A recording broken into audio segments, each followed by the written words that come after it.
Avatar 7 Havens is set in a world shattered by a devastating cataclysm. Ah, Snapples. A young earthbender discovers she's the new Avatar after Korra. Hey, what does this new one look like? She looks like this. You serious? How is she this young and already missing a leg? Well, either she was born one leg or it has something to do with the spirits. What spirits? Well, I don't know the Pacific spirits. All I know is what this says here. And what this says is, but in this dangerous era, the title of Avatar marks Korra as humanity's destroyer, not its savior. But wait, there's more. Hunted by both humans and spirit enemies, she and her long-lost twin must uncover their mysterious origins and save the Seven Havens before civilization's last stronghold collapse. So, you telling me this little girl with one leg and a lost twin, born in a time period where humanity's last stronghold is fighting against evil spirits? Yep, like Korra the Face Stealer or that evil looking panda. That's right, you're getting it. And the only reason she has to do this stuff is because Korra opened the spirit portal to let humans and spirits live together? Yep. And didn't Korra lose the connection to all the past avatars? We ain't never gonna see Aang again. His bald head will be missed. So this is a child with one leg fighting spirits and humans with only Korra to really give her any sort of advice or help her. Yep, they cooked. Wait a minute, Knight. Why did Korra open the spirit portals in the first place? Well, I'll give you the short explanation. She basically opened them and decided to leave them open. And she decided to leave them open because she believed it was necessary to foster harmony between the human world and the spirit world, allowing spirits and humans to coexist and learn from each other, rather than maintaining the separation that had been established by closing the portals. Oh, isn't that sweet? Did no one tell her about Ko? Seriously, did no one tell her about Ko? Bro's called Korra the Face Stealer. Roll the clip, Knight. Roll the clip.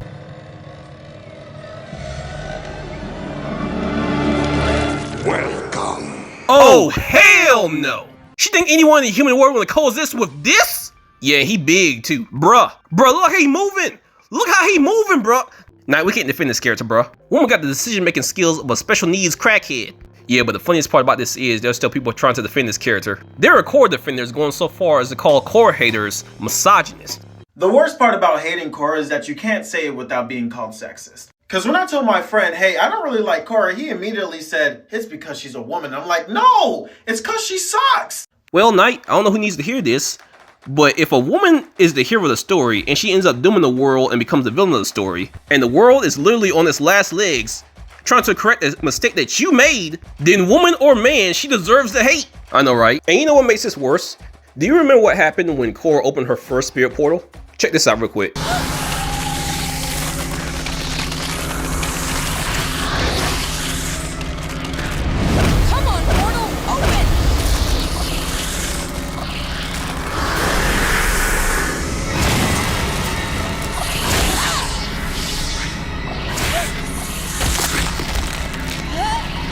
So the spirits are trying to stop her. Yep. And she didn't get the idea that maybe that opening the portal was a bad idea by them doing this? Nope, she still opened the portal. Oh my god.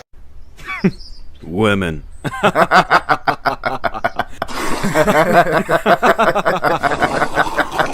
No, but seriously, I've tried to look up ways to defend Korra, and I just couldn't do it. And the best defense I could find for her online was this.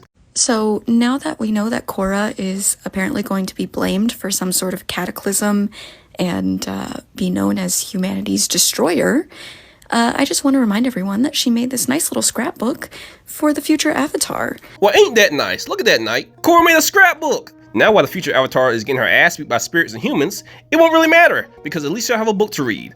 And you know what? I love books. Books are great. But that doesn't replace the spiritual connection we have with all the past avatars. Man, I'm getting pissed off now. Let me remind y'all how she lost her connection to the past avatars. Give me that neck, bitch! What are you doing, step bro? Whatever the hell I want, biatch. Help me! Help me! Bye, bitch! Oh! What's my name, boy? I'm a female. Oh, type shit, type shit. Too bad I don't give a damn, though. I ain't never gonna forgive her for losing this fight, Knight. I ain't never gonna forgive her.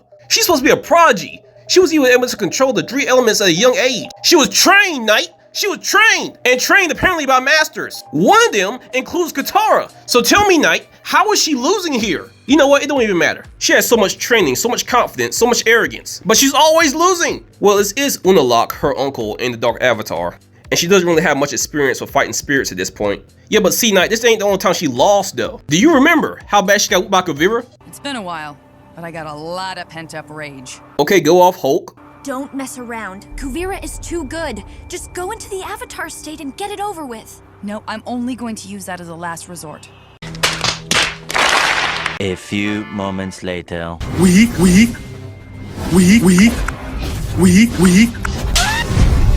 Finish him! Get over here! My brother's fault.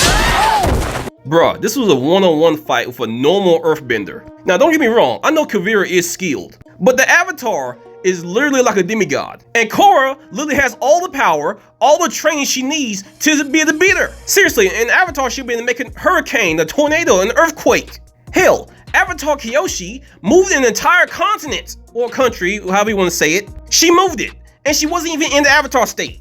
Don't quote me on that though, because her eyes, I'm pretty sure, were not glowing. But even if she was, she can still do it, which proves that Korra can still do it. Kuvira should not be drawing her around like a rag doll. Come on, it's too easy to hate her. Kuvira is a terrorist at this point, and she's holding some of her friends hostage, and their lives on the line, and she does not go all out as soon as she gets the chance. Like, why? Why not? Kuvira literally told her. Use whatever you want.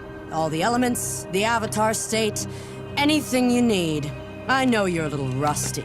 At this moment here, Korra should have done exactly what Toph would have done.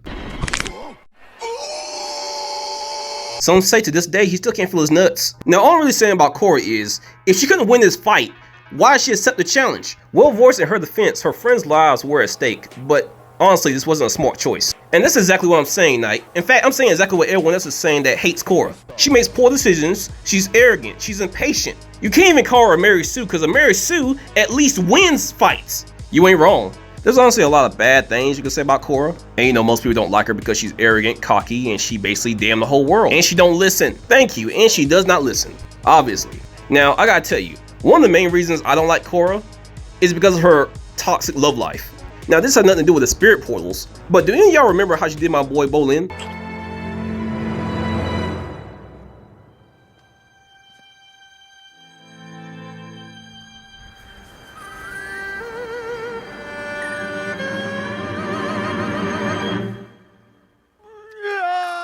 I don't know why, but I just knew in this moment I could not like Korra anymore. Bruh not only bought her flowers, but before this, and this may have been another episode, but she got turned down by Mako, Bolin's brother. And after she got turned down, Bolin stepped in, cheered her up, and took her out to eat.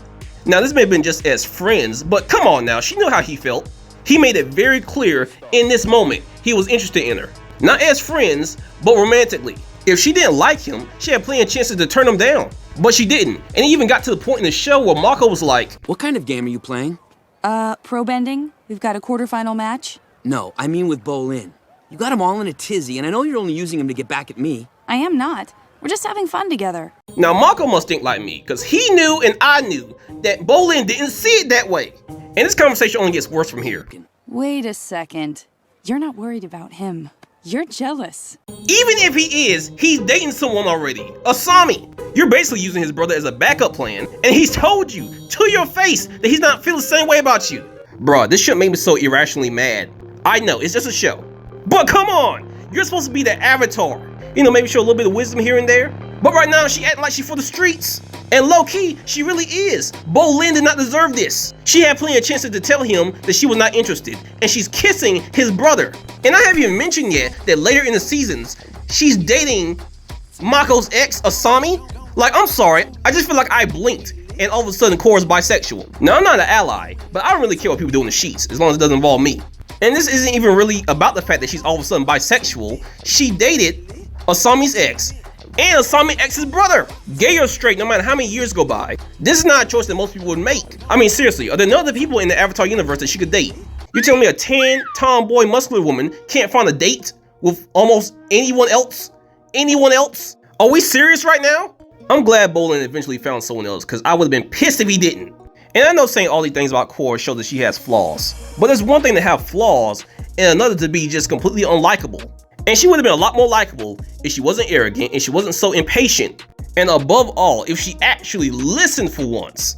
Like when another character gives you advice or tells you something and you don't listen and bad things happen because you don't listen, then what do you expect the fans to think about you? And I blame the writers mostly. I think the last couple of seasons were obviously rushed by Nickelodeon, and because of that, a lot of the character development suffered because of it. Either way, no matter what way you look at it, the haters are right. Korra sucks. Yup. Now hopefully she can redeem herself in the new seasons coming out, but until then, my opinion will not change. Now tell us what you think in the comments about Korra, and you guys have a great day. Bye!